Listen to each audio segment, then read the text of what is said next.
presidenta. Señorías, les pido 30 segundos de su vida parlamentaria de atención.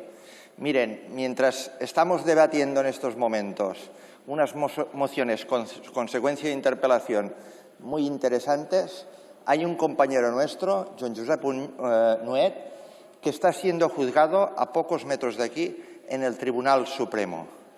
¿Y saben por qué está siendo juzgado?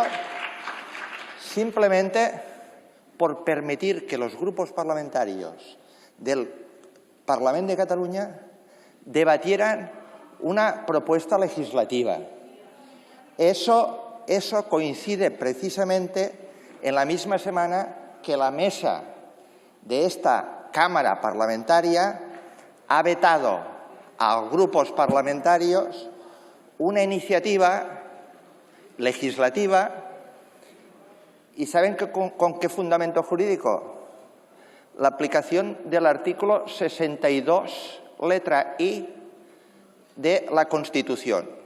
Yo ya sé que todos saben la Constitución de memoria, pero les quiero recordar qué regula el artículo 62.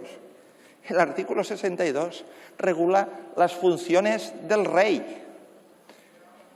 Señor Bellasensi, le ruego que se atenga a la cuestión de su intervención.